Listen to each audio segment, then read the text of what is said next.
spirit and are doing it every other day. So it's inspiring for me as well. And as much as I would like to share, I would like to learn your thoughts too. So look forward to it. Great. And Suvarna, for one reason, I'm definitely excited because, it's just one of the very few fireside chats we've been hosting, and it's great to have a woman leader on our fireside chat series as well. So Suvarna, before we dive into the topic for today, let's start with something to get to know you at a more personal level. So the first question is, what's that one part of your leadership style that hasn't changed since your early career days? Sure. I'll answer that, but I'll also introduce myself as a person. So, just before I answer the work part, right? I'm Suvarna. I'm based out of New Jersey, but I often, at least twice or thrice a year, I'm in Bangalore. So at some point in time, if anybody wants to meet in person, more than welcome to really connect on LinkedIn or even otherwise take my contact from Anisha and meet with me. Typically, I'm there every 3-4 months once. I am blessed with the family. I have my spouse who works at JP Morgan. I have a daughter who's in getting into grade 5, so a 10-year-old soon. And they both keep me on toes besides work. So it's interesting how we all try to balance and what I said at the beginning of the chat that irrespective of all the work-life balances, when someone like you whom I'm talking to has taken forward the entrepreneurial journey and has decided to really be a boss of your own, take the risk, it's very very inspiring for me because it's still something that I'm doing as a job, and you are really doing it in your own ways, living your passion. So truly truly appreciated and love to love the idea of that. um, to answer your question, Anisha, what has not changed for me from the beginning of my career, and I think you asked even in terms of the leadership style, right?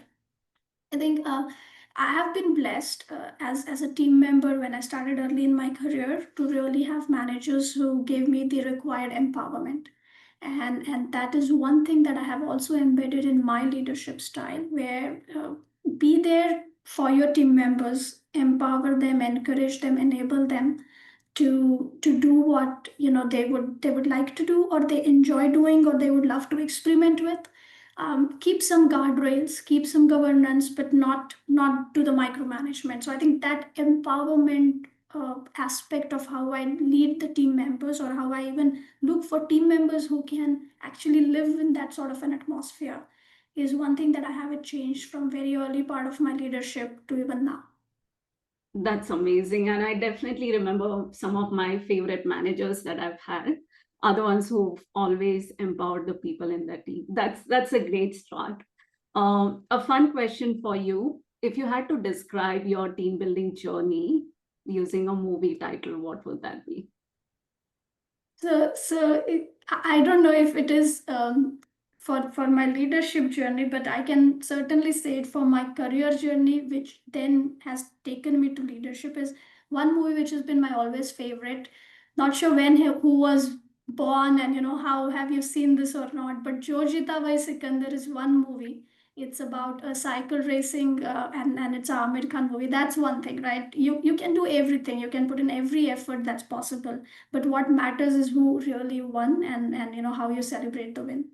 So Jo Jeeta Vai Sikandar is my movie title Cool. there. And I was laughing for another reason because last time when we had Rostom on our fireside chat, he had a very similar question on his entrepreneurial journey. And it's the exact same movie that he mentioned as well. So it's very Yeah, I funny didn't how know it keeps coming up. that. All Okay. right. So we'll get started in the chat box for all of us who've joined right now. Can you just quickly help us understand where you are in your startup journey, whether you're in the MVP, pre-seed, seed phase, and also let us know what industry your startup is in so that the discussion today is relevant and contextual to where you are in. So in the chat box, just drop in what stage of the startup journey you are in and also what industry you are in. Okay, so we've got Dipali, MVP, Pilot, Clean Tech, Sujita, MVP health tech, pre-revenue, sustainable fashion brand. Okay, healthcare, MVP media entertainment. We've got early revenue D2C, clothing, medtech, healthcare. Okay. Right. So seems like more of a mix of tech and retail consumer product. Cool. All right. So keep those coming in so that we get an idea of what the audience looks like today. So thanks everyone who's active on the chat. And the way this will work, and we're doing it slightly different, is towards the end, we'll reserve some time for you to ask questions also. So as we go through today's chat, make a note of it, and towards the end, we'll take it up. So let's dive straight in. And so I want to start with something which is a common pain point, which is how do you go from a small team of two to three generalist people wearing multiple hats to, let's say, more than a 10% people with very fixed functions, right? So what's the first thing you would recommend founders do when they're starting to thinking about structuring their teams for scale? Right.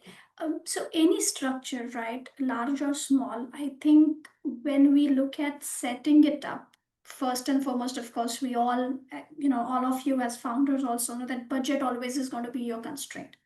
And when you have budget as a constraint, what investments you're going to make, you don't want to duplicate efforts and duplicate capabilities. What that means is if you are able to do something well, then you should not really look for a personality type or a responsibility or experience that the person will bring to table, which you can anyway do well. So if you're really looking from 1 to 5 people, you are going to look at what your priorities are for business and what your priorities or gaps are. Actually, not let me not say gap priorities, but gaps, priorities for business and gaps for what you can do and cannot do. And that's where you will start. Many a times you will also find people who probably have not necessarily done the job that you are expecting them to do, but they have the right attitude, right hunger, and most importantly, the adaptability. So look for people who, when you are going to be constrained on budget, look for people who are more hungry, more able, quick learners, or adaptable, and most importantly, have the right attitude. Because today you are going to use their time for X, and then tomorrow you think you have a problem with logistics, so you're going to use them for logistics. In a tech organization, today you bring them in for the domain expertise that you need, and tomorrow you may want them to work with you in terms of the go to market or the pre sales efforts, or even the solutions which have to be customized. So I think I will always say that when you're constrained on budget, when you're moving from a 2 member, 3 member team, trying to think of the 10 member, if sales is your focus and you don't think you can do well, let's look for that. If so I'm not answering, what is the step necessarily. I mean, all of us, we will do the hiring, we will hire through networks. Many a times network and reference hiring when you're building your team from a small team to a 10 member team is very, very important. Go to people whom somebody from your network knows and vouch for, or go to places where you meet people in these common forums or common events, and that's when the like-minded people. Because otherwise, if you just try and recruit it from any of your LinkedIn job boards or something, you may not necessarily get the right connect. And we have to bless LinkedIn for it, that we know which is our second connection, third connection. So identifying the person, identifying which jobs and positions and responsibilities we want to be filled in, and what sort of mindset that you want to have in that person is very, very important when you're building a small team, limited by budget, but will be expected to do pretty much everything across the spectrum. And let me tell you, I'm not saying this just because, that's what startups have to do. I think even in a larger organizations, when there are smaller business units which are being incubated, that's pretty much the approach that is taken, right? And I have seen in my career during Mindtree, whenever we were doing anything new to anything that we are doing now, right? In VisionNet, it's pretty much just that. Got it. Yeah. And you're right. Like when you hire that first, let's say the first 10 people or the core team, having the trust, someone who's ready to walk through fire along with you, especially as a startup, those are very critical so that as a company also you're resilient and you keep growing. That's awesome. And that brings me to a follow-on question, which is what are some of the critical support functions that you see founders often delay, but they really shouldn't? Uh, I will say this, right? I think any founder, when you are focused more on, how do I take my revenue to the next level? How do I expand my customer scope and customer coverage? How do I make sure that I am there pretty much where I can create a revenue maximizing opportunity, right? Um, or there could be tech founders who are great at the product journey, making sure that we can solve every potential use case, and it's available for maybe a spectrum of users and power users, and not just to the small startups use case that we started with. I think it's again, what I always feel is that as individuals, and we always have to think what you cannot do well, reflect on that, and then go through the process of saying which functions hence I need help with.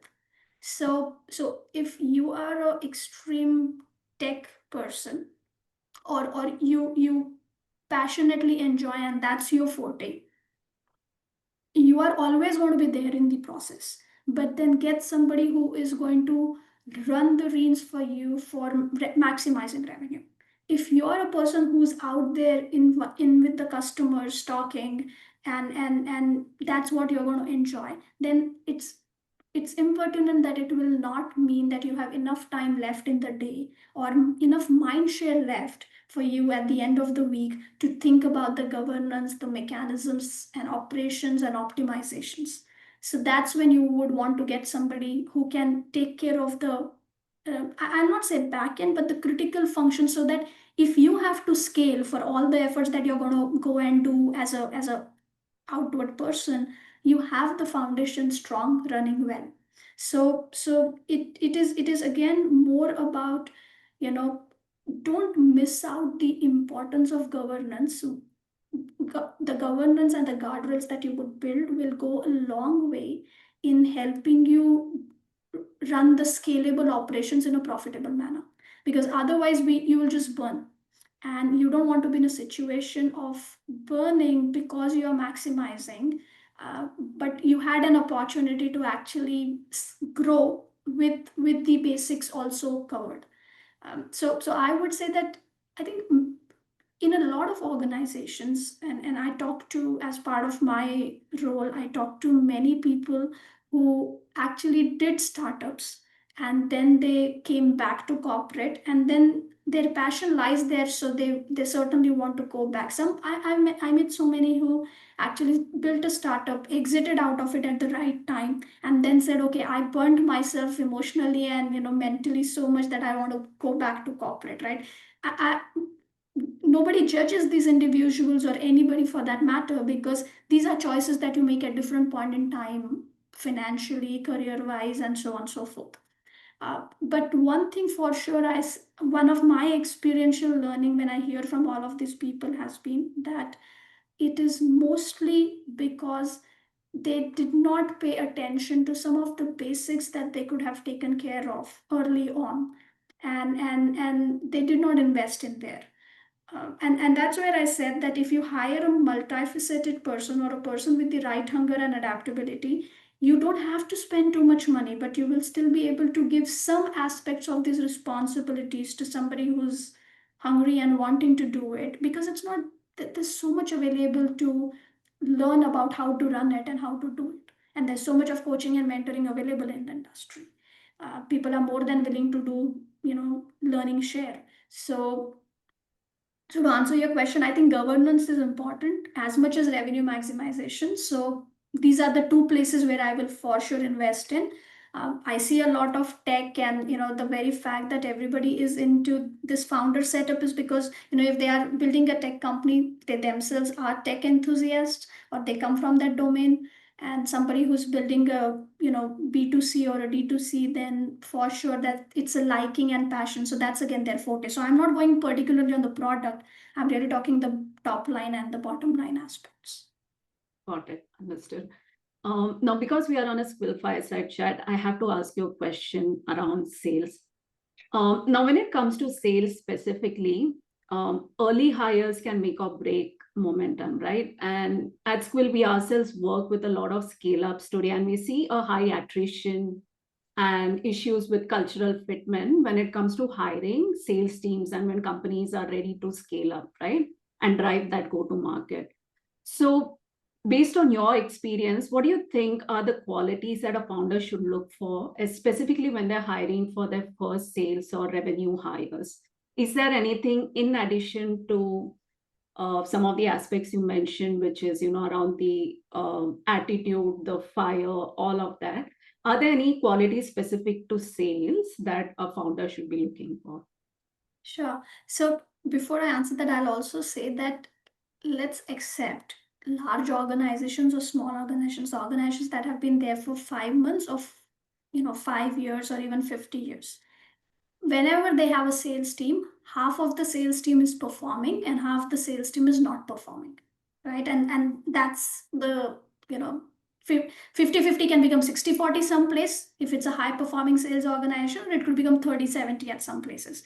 But by and large, you will always have individuals who are not performing. And where does this crop up from? It crops up from the fact that if you hire 5 people, not all 5 people are going to perform. If you hire 2 people, both are not going to perform. But it is important for you to hire those 2 or those 5, depending on what your investments can potentially afford. And that's because one will succeed, the other won't succeed, right? Now, having said that, you will interview both these individuals. You will pretty much look for the same attitude and same aspect. And if I were to tell you what, you need somebody who is a hustler, right? And I know that it sometimes goes by the industry as well, but and not every buyer, if it's a B2B buying environment, then the hustling could mean different. And if it's a B2C environment or a D2C environment, the hustling could be slightly different. But even then, hustling, the whole idea of, is a salesperson going to really feel restless, or is this person going to be feel very restless if they don't meet their numbers? That hunger to meet numbers, the hustle to meet numbers, is very, very important. And by and large, the extrovert attitude and extrovert behavior and a type of personality also goes a long way, right? The third part is, how much is the person able to really empathize with the person in front of you, right? And empathy means also listening, and empathy also means understanding and acknowledging the problem of the person sitting in front of you. I'm not talking about the standard sales experience, right? Are they able to make a pitch? Of course, they should be able to make a sales pitch. They should feel as much connected to the product or the service that they are selling. And those are, I'm saying, the given aspects of it. And I'm not talking more about them, because for each of the founder, it would mean different depending on the product and the service that they're selling. But having said that, I think the aspect of, am I going to be restless, am I hustling, am I going to be empathetic to whoever I am selling to, am I going to listen to them first, do I have the patience to listen more than speak, is very, very important. Because every person whom you are going to sell to would love to be heard, they love to be felt important. And if you want to make them feel important, you have to let them speak. So these are the aspects. And these things you can only experience. Like, I'll give you an example. I was talking to a person who has worked with really big firms, and that was something about 6 weeks ago. In a 15-minute interview that I did, the person's pretty much spoke for 40 minutes. And the only 10 minutes that I spoke was probably when I was asking him question, and my question would have lasted 2 minutes or 3 minutes, and the rest 40 minutes he was speaking. he was so engrossed in selling himself that he forgot to understand what I would like to learn from him, and what I would like to, react to what he's telling me, if I agree, do not agree. Because, interview is not gone. Today's interview is like a conversation where, it's like an examination paper. Okay, I ask you, you answer. I ask you, you answer. It's conversational. So, you don't want to hire a seller who is going to be this, because when he or she is going to meet your customers or your interested partners, they may not take the effort to make the other person feel important. And just take your own example, right?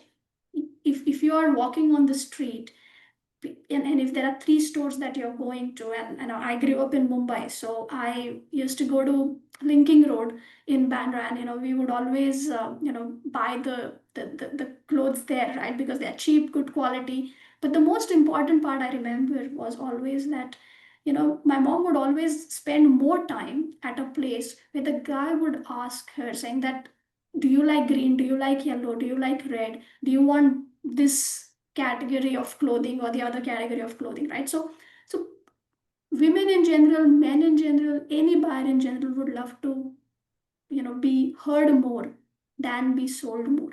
And then after you hear them, the selling will happen eventually. So that's what you look for in a salesperson. Absolutely. Um, so I'm going to shift gears a little bit, and I see a few questions coming, and I will take them towards the end. I want to shift gears now to building culture, accountability. Now, we do know that many in our audience today, they aspire to scale and grow internationally. And you've built teams which are across countries and cultures. What are some early rituals or behaviors that founders can adopt to build a sustainable culture which is of trust, speed, and aligns to the company's core values? And especially in today's era where teams are remote and hybrid, how do you build a company which has a very strong culture at the very foundation of it?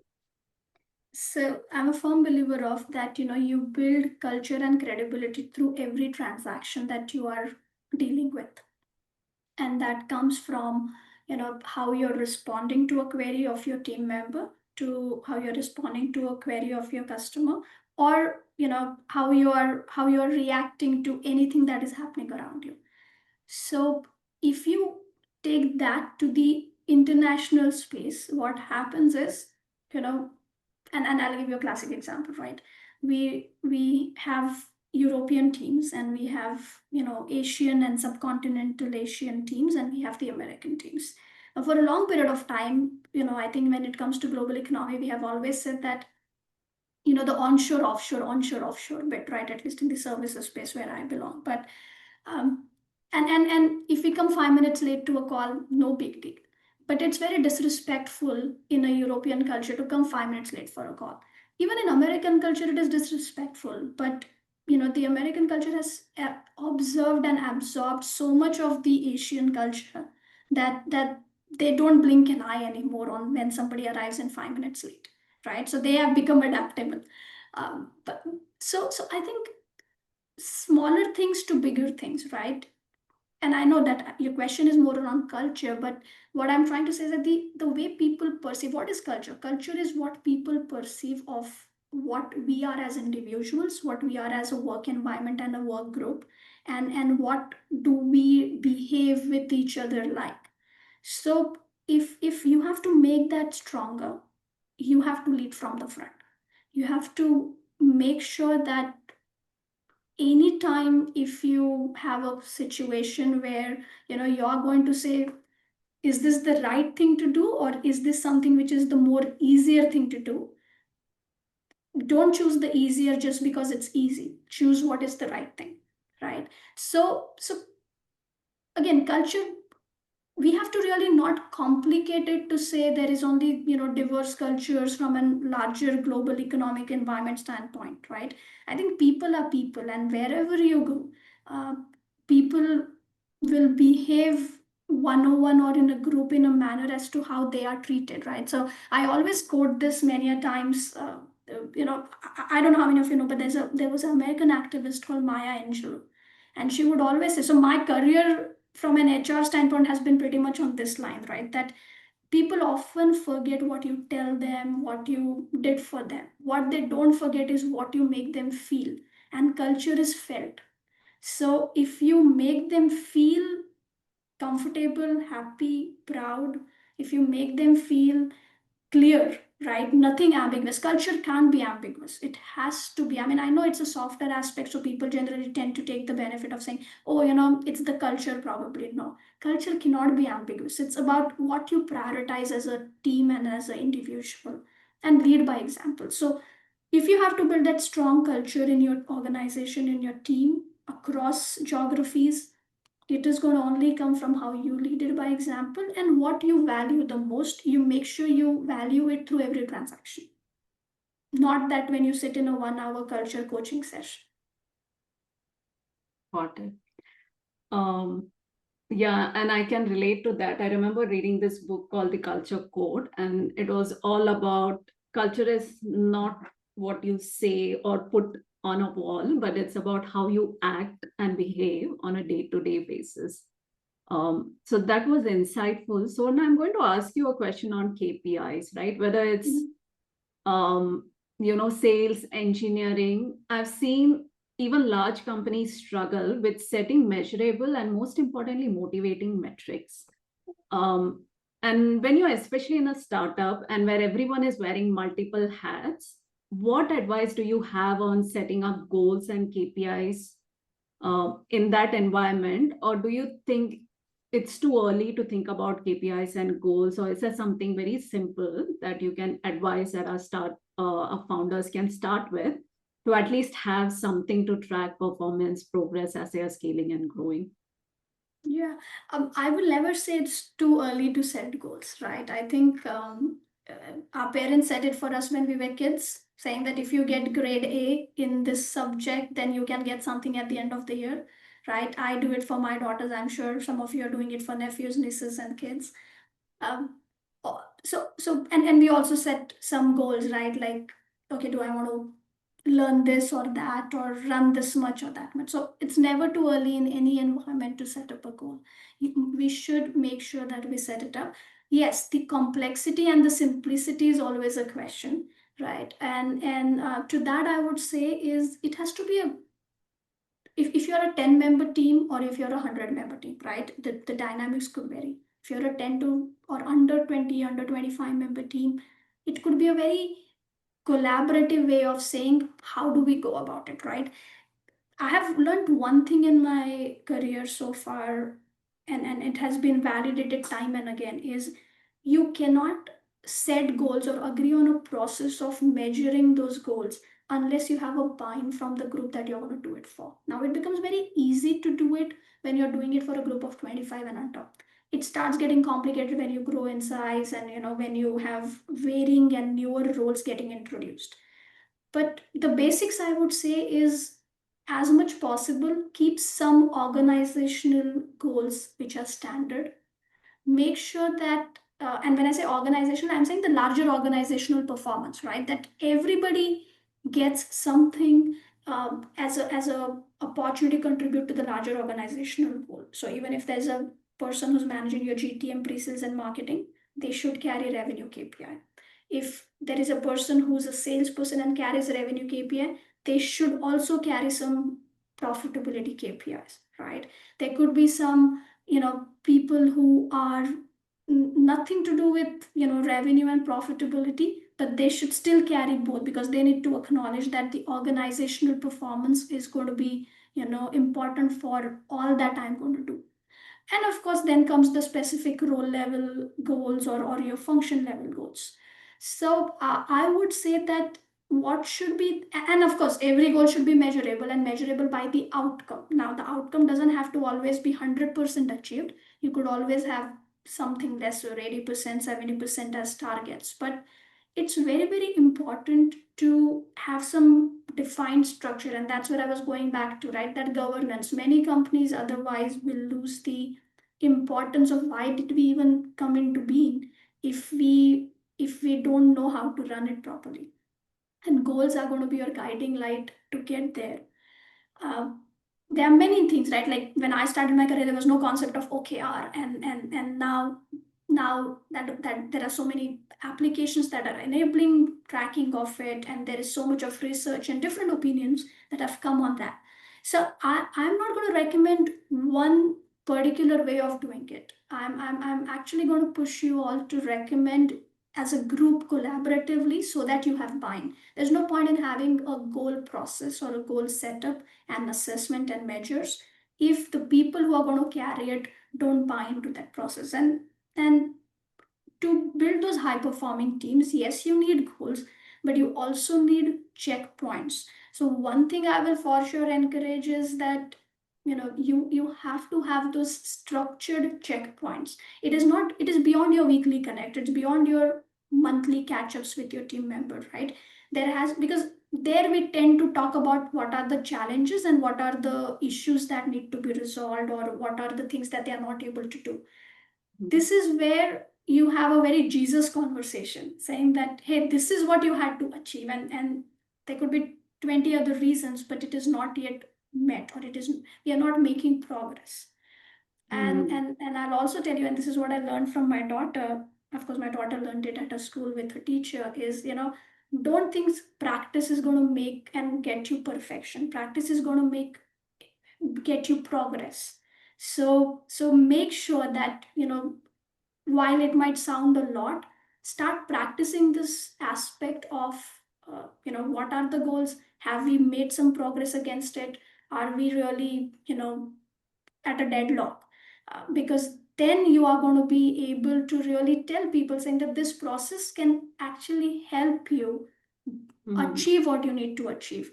Because if it just becomes like a um, you know a reprimanding conversation because somebody has not achieved something, that also leads to a lot of adversities, in fact, right? I mean, there's lack of acceptance on that conversation itself. So it's a thin balance.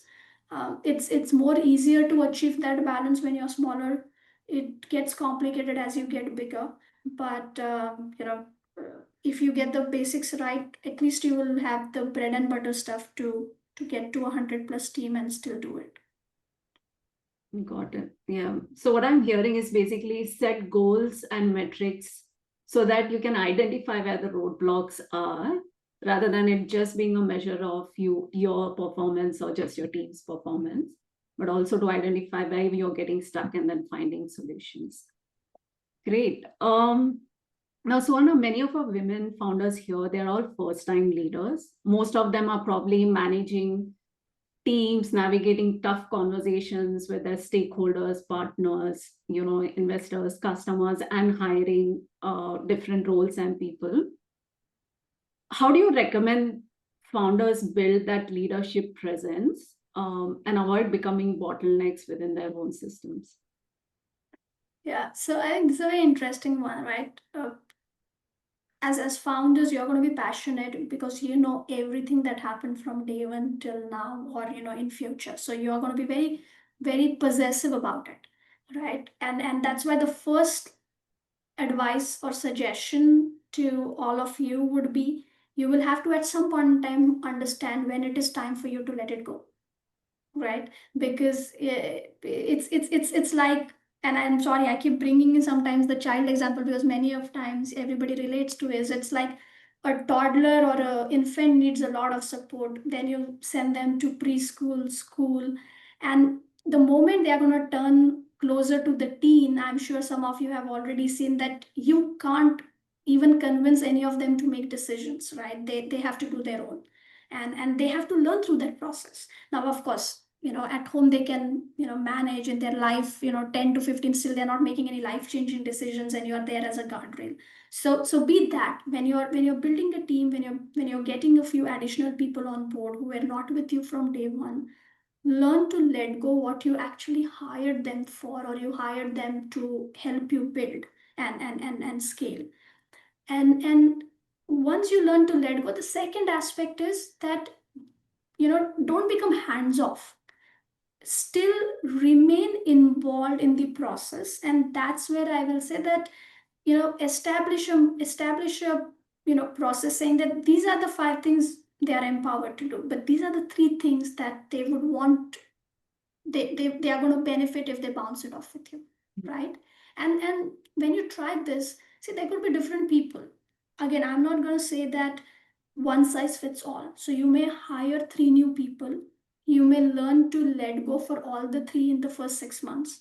And you may realize one person can actually manage with that let go approach of yours and is still not fumbling. And there could be two others who actually are not making progress in the way you expected. And that's when you will have to change your gear to, become more closer to them, ask them what their issues are. Now, you might be lucky if somebody is a personality type that you hired who will come back and throw all the problems at you. At least then you know what's happening. There are some people who don't come back and tell you problems. They will be just trying to do it, figure it out, and they will be lost, and you will lose money, you will lose time, and it's very crucial for you, both the aspects of your investment, right?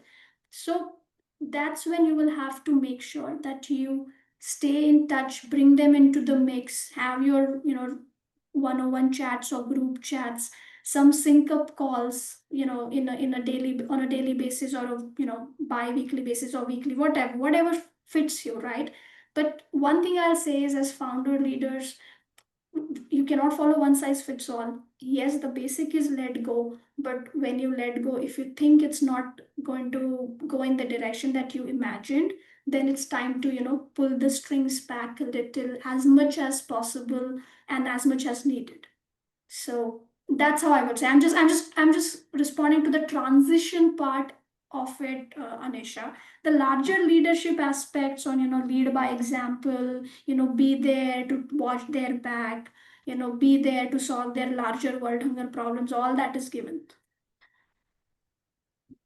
Got it. Yeah.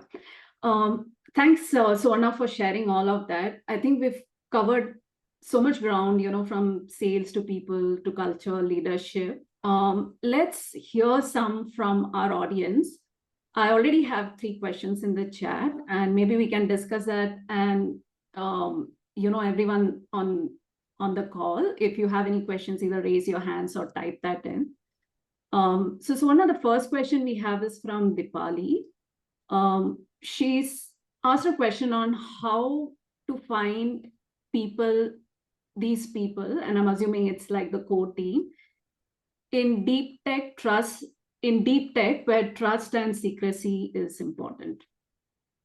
Yeah.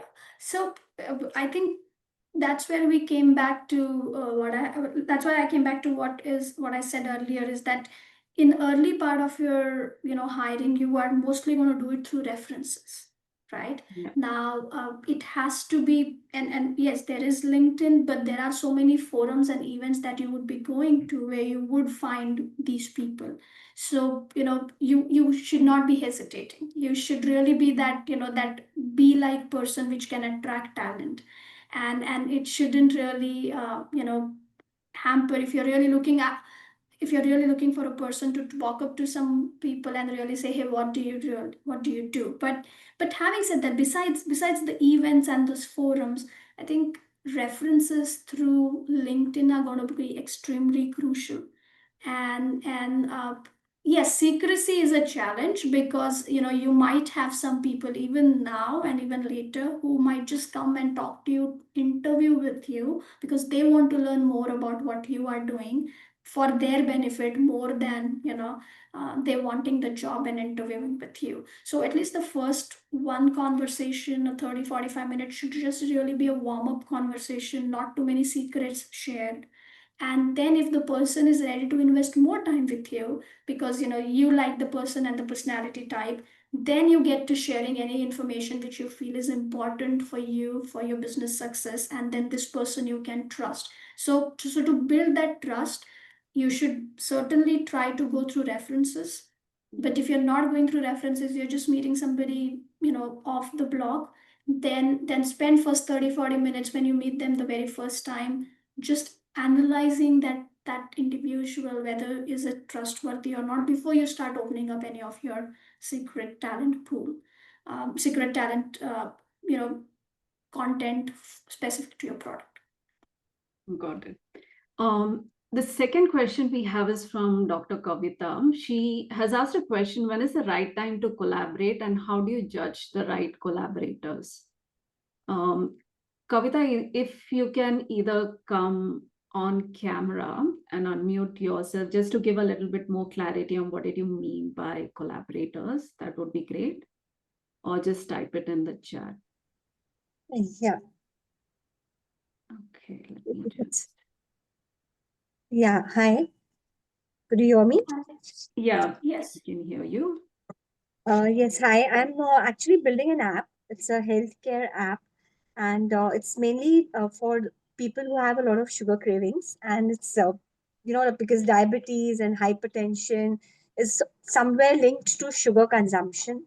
So I am actually planning to team up with, like, in fact, I just spoke this afternoon to a group of nutritionists, who are trying to, they're already in the market, and there's a personal nutrition plan that they are doing it for, like a 21-day challenge for a few people. So kind of they approached me, and since I'm building an app and it's still in the MVP stage, it's not really launched fully or something. It's not even tested as much now.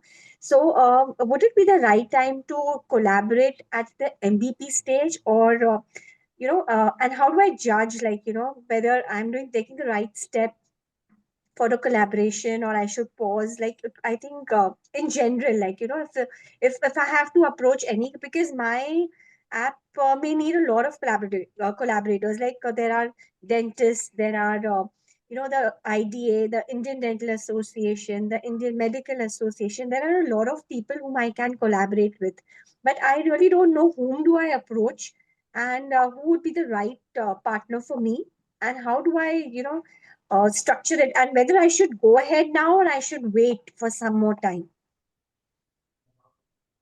That's Okay. it. I'm gonna seek some help from Anup or Anisha on this before Okay. I respond, and I'll keep it very brief so that you actually get time to get the response from the experts. Um, I will just react, Kavita, is that if you're still at the MVP stage, then the only gain that you are going to get out of any of these partners that are approaching you, I'll not go to the big firms and the big, institutional, organizations, but what I would go to is the small is to really do prototypes, really do, something which is going to enable my next step in my process, right? Mhm. Because then you also need a lot of data to make your, app better. And Mhm. some collaborations, a few of them, not too many, because you also want to be sure that you are able to accommodate everything, build that scale. So Mhm. again, what is the time your business only, or your app can only thrive if you collaborate with all of them. So that's a Okay. given, right? Absolutely The right. question is how much you onboard them, and at when do you onboard them. So the number of partners and the timing, and Mhm. that's where, but I'll let Anup and Anisha respond because they are more experts than me on this. No problem. I'll probably go back, to what Suvarna mentioned earlier. So, Kavita, the question for you is: you want to collaborate for what goal? Is it Mhm. GTM and giving you reach to your end customer, your prospect customers, or do you want to collaborate for building and developing your MVP? Like, is it specific use cases? Is it validating your idea? So it will come down to what you want to achieve through that collaboration. So I would say first get clarity on where do you see them giving you value, and whatever step you are in your MVP, whether it's validating your idea, whether it's getting to test it out with some of the users and gain some feedback, and then select which collaborator is going to help you accelerate that step. That's probably how I would approach the whole collaboration. Like, what's the next goal I want to achieve, and who amongst them would be the best fit for me? I hope that answers your question. Yes, yes, somewhat, yes. All right. Yeah, thank you so much. All Thank you right. very much. Thank you. Suvarna, we have an interesting question, and I think we should definitely have a look at this. So, Shubhra has asked a question in leadership, especially as a woman and entrepreneur. I've seen that a soft and empathetic style often gets misinterpreted as a lack of authority. This affects how seriously my inputs are taken, even when the business results are strong. So from a behavioral or organizational psychology perspective, how can I balance emotional intelligence with assertive boundary setting without changing my authentic leadership style? Okay, sure. And Shubhra, any specific example you want to give, which is more of a live example that you felt this? Yeah. It's not one example, it's a constant example. What is happening, like, even if I approach a big agency, which are male dominated, or a smaller agency for my marketing or marketplace marketing or for meta and anything, because for manufacturing unit also, I am predominantly dealing with all the men members, not the female, what you call, partner or staff. So what is happening? My style is like, I will give time to everybody, whatever they will ask. I will give full freedom. But in that sense, what is happening? Everybody has started taking for granted. They will delay my work, or they will not be so responsive. If any male business owner, not mine, any other agency, in any other company work they are doing, and if a male founder is asking that, give me what you call metrics or data of ad spend or for statistics, they will give quickly. But if I have to follow, for example, any marketplace also, any leadership people I am approaching, they are not responding for 6 months, they will not respond. So one day, if I will write a rude mail, they will say, you should mind your language first. So I keep asking them, will you have the guts to tell the same thing to any male member if they would have written this? So this is not one time.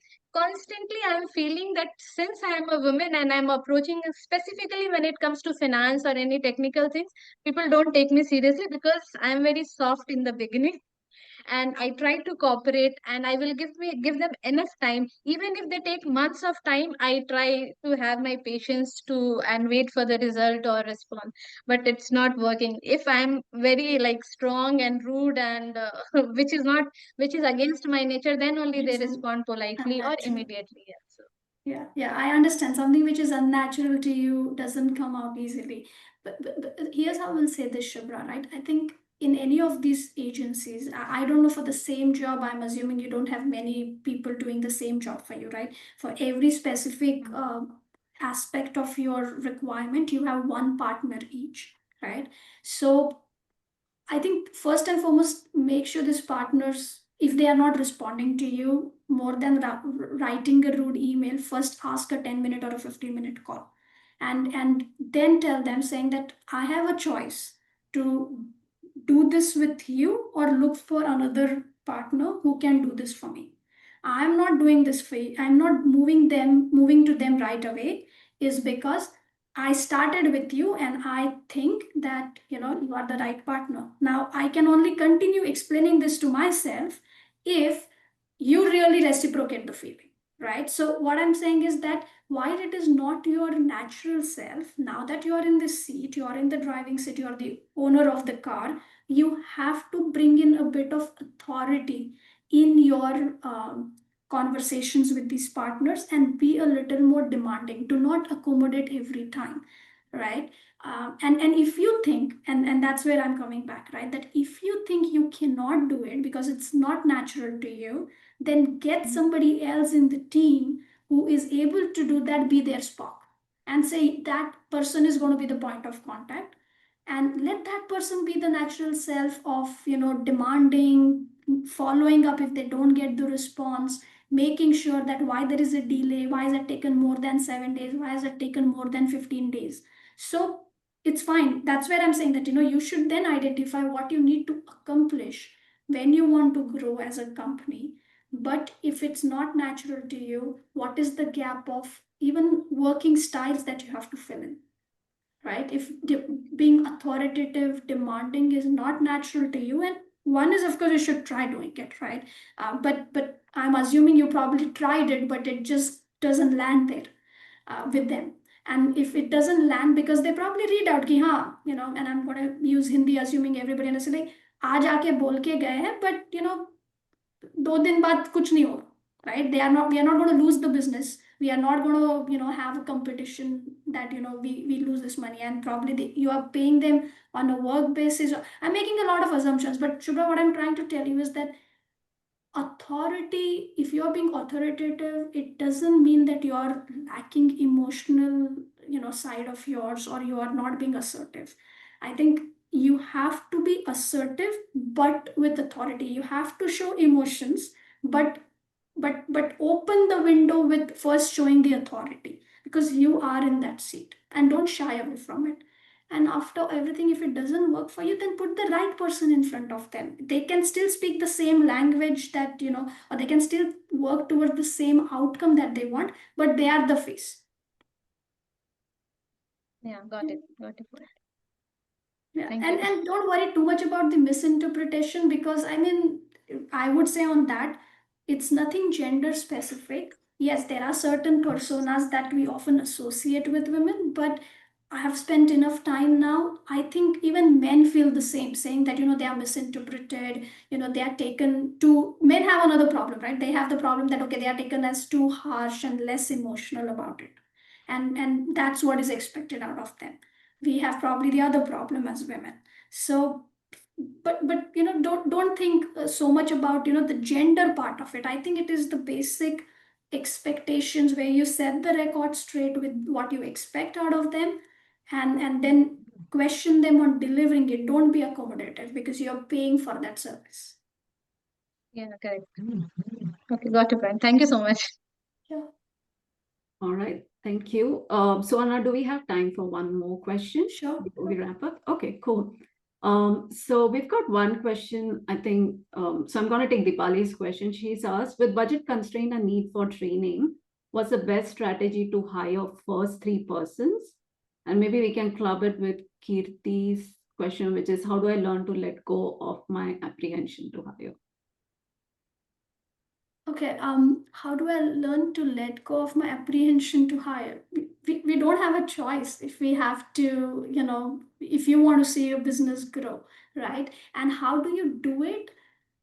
Start what you're comfortable with and is small, which you know that if it breaks or fails, the next morning you are going to be in a position to do it yourself, right? So start letting go areas which you don't feel more paranoid about, and you don't think that, okay, if something is going wrong there, then I'll not be able to fix quickly, right? So start with those areas, start step by step, because I totally agree that it is not easy to learn to let go.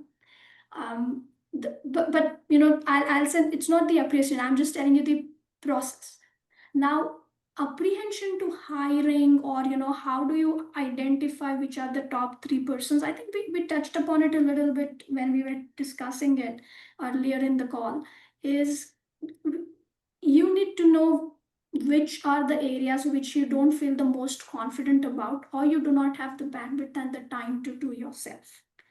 And if these areas are not addressed, then you are going to be either risking the growth or risking the financials and the answers that you have to give to your investors, if you have any, right? And you will start losing money.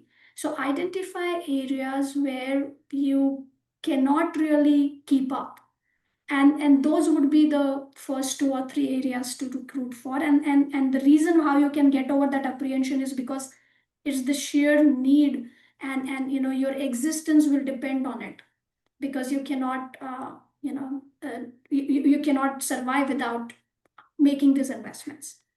uh, and where do you find these people? How do you kind of assess and evaluate them? We talked through a lot during the course of the discussion too, that one thing, however, I probably have missed is, don't try to hire a person whom you like, right? Try to hire a person whom you think will actually be able to do the job. Many a times, and this is, everybody makes this hiring mistakes quite often, is we all tend to hire a personality type that reflects and resonates with us.